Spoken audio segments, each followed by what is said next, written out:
সম্প্রতি ঢাকার উত্তরায় মাইলস্টোন স্কুল অ্যান্ড কলেজে একটি বিমান দুর্ঘটনা ঘটেছে। বাংলাদেশ বিমান বাহিনীর একটি প্রশিক্ষণ যুদ্ধবিমান সোমবার দুপুর 1:06 উড্ডয়নের পর মাইলস্টোন স্কুল অ্যান্ড কলেজের একটি ভবনের উপর বিধ্বস্ত হয়। এই দুর্ঘটনায় অন্তত 31 জন নিহত হয়েছেন, যাদের মধ্যে বেশিরভাগই শিক্ষার্থী। আহত হয়েছেন আরও অনেকে এবং তাদের বিভিন্ন হাসপাতালে চিকিৎসা দেওয়া হচ্ছে। এই ঘটনায় পুরো দেশ শোকাহত এবং এটি বাংলাদেশের ইতিহাসে সাম্প্রতিক সময়ের অন্যতম ভয়াবহ বিমান দুর্ঘটনা হিসেবে বিবেচিত হচ্ছে। সম্প্রতি ঢাকার মাইলস্টোন স্কুল অ্যান্ড কলেজে বিমান দুর্ঘটনার সম্ভাব্য কারণ হিসেবে বেশ কিছু বিষয় উঠে এসেছে। প্রাথমিক তথ্য অনুযায়ী বাংলাদেশ বিমান বাহিনীর বিধ্বস্ত হওয়া F-7 BGI প্রশিক্ষণ যুদ্ধবিমানটিতে যান্ত্রিক ত্রুটি দেখা দিয়েছিল। এটি চীনের তৈরি একটি পুরনো মডেলের বিমান, 1960-90 দশকের প্রযুক্তি। অন্যান্য সম্ভাব্য কারণগুলোর মধ্যে রয়েছে যান্ত্রিক ত্রুটি ও রক্ষণাবেক্ষণে ঘাটতি। পুরনো বিমান হওয়ায় ইঞ্জিন ও সিস্টেমে ত্রুটি দেখা দিতে পারে এবং রক্ষণাবেক্ষণের ক্ষেত্রে আন্তর্জাতিক মানদণ্ডে ঘাটতি থাকতে পারে। প্রশিক্ষণ ব্যবস্থার সীমাবদ্ধতা। প্রশিক্ষণ চলাকালীন সাবধানতা অবলম্বন না করে বিমানটি একটি ঘনবসতিপূর্ণ এলাকার উপর দিয়ে উড়ছিল। যদিও সামরিক বাহিনী জানিয়েছে যে পাইলট ঘনবসতিপূর্ণ এলাকা এড়িয়ে যাওয়ার চেষ্টা করেছিলেন, তবে দুর্ঘটনার কারণ তদন্তে মানবিক ভুলও একটি সম্ভাব্য দিক।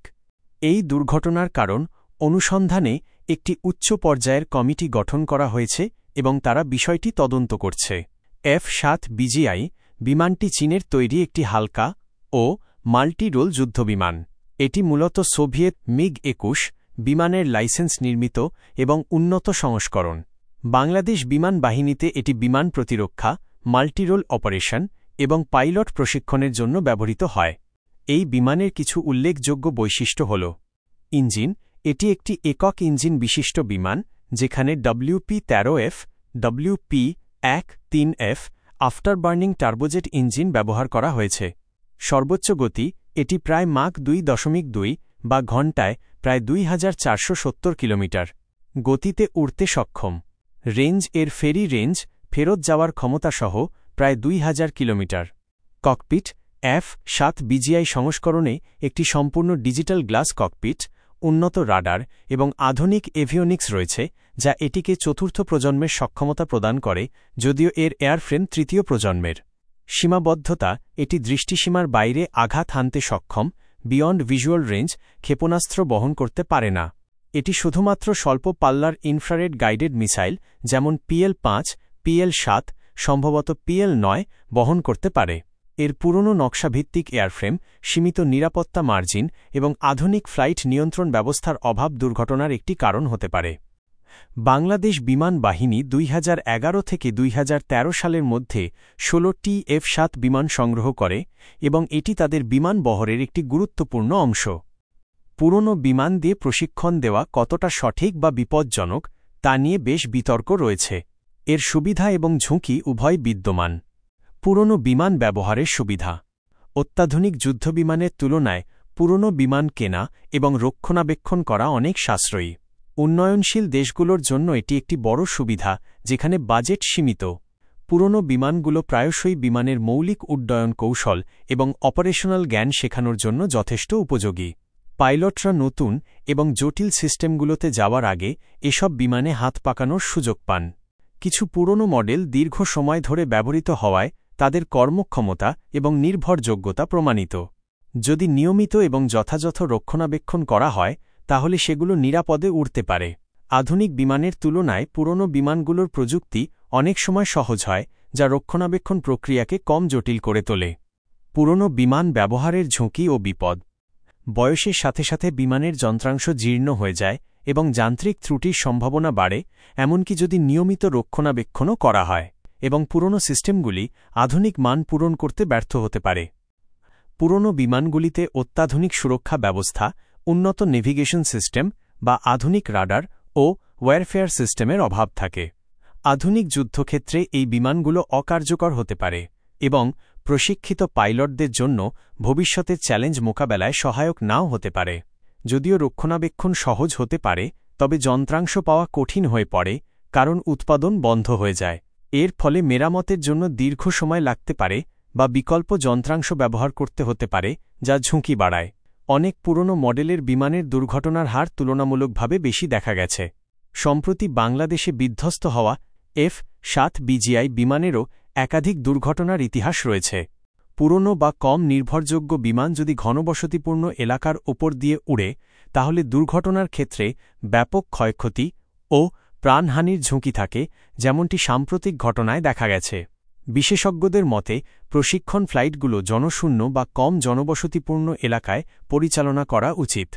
প্রতিটি বিমানের একটি নির্দিষ্ট লাইফ টাইম বা কার্যকর জীবনকাল থাকে, যেমন F-7 বিমানের প্রায় ৩০ বছর। এই সময়কাল পেরিয়ে গেলে বা যথাযথ রক্ষণাবেক্ষণ না হলে বিমানের নিরাপত্তা নিয়ে প্রশ্ন ওঠে।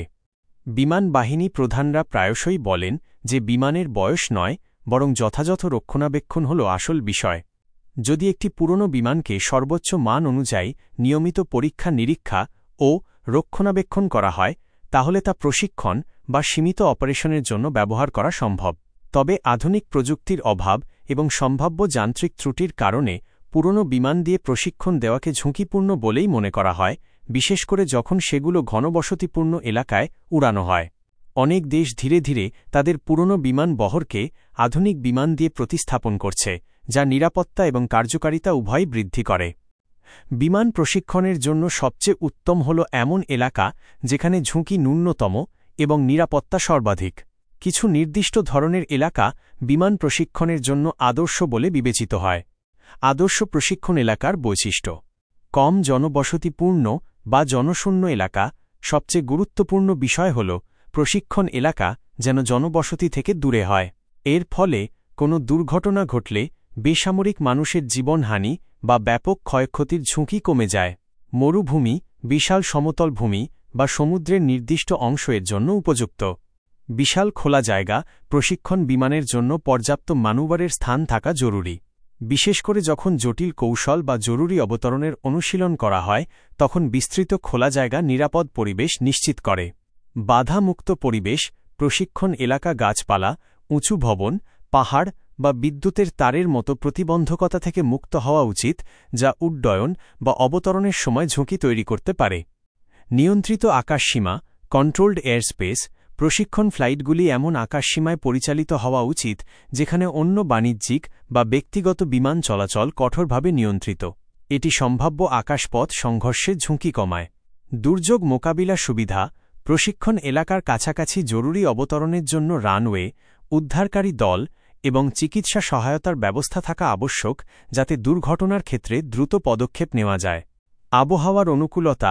স্থিতিশীল এবং পূর্বাভাসযোগ্য আবহাওয়ার অঞ্চলগুলো প্রশিক্ষণের জন্য ভালো, কারণ এটি অপ্রত্যাশিত আবহাওয়ার কারণে সৃষ্ট ঝুঁকি কমায়। কেন ঘনবসতিপূর্ণ এলাকা এড়ানো উচিত? ঘনবসতিপূর্ণ এলাকার উপর দিয়ে প্রশিক্ষণ চালানো অত্যন্ত বিপজ্জনক। সাম্প্রতিক বাংলাদেশে ঘটে যাওয়া দুর্ঘটনার মতো ঘটনাগুলোতে দেখা গেছে যে জনবহুল এলাকায় বিমান বিধ্বস্ত হলে ব্যাপক প্রাণহানি এবং সম্পত্তির ক্ষয়ক্ষতি হয়। প্রশিক্ষণ চলাকালীন যান্ত্রিক ত্রুটি বা পাইলটের ভুল একটি স্বাভাবিক বিষয়। তাই এই ধরনের ঝুঁকি কমাতে জনশূন্য এলাকায় প্রশিক্ষণ দেওয়া আন্তর্জাতিকভাবে স্বীকৃত একটি নিরাপদ অনুশীলন। অনেক দেশ তাদের সামরিক বাহিনীর প্রশিক্ষণ কেন্দ্রগুলো শহর বা লোকালয় থেকে বহু দূরে স্থাপন করে, যাতে উড্ডয়নের ঝুঁকি সর্বনিম্ন পর্যায়ে রাখা যায়।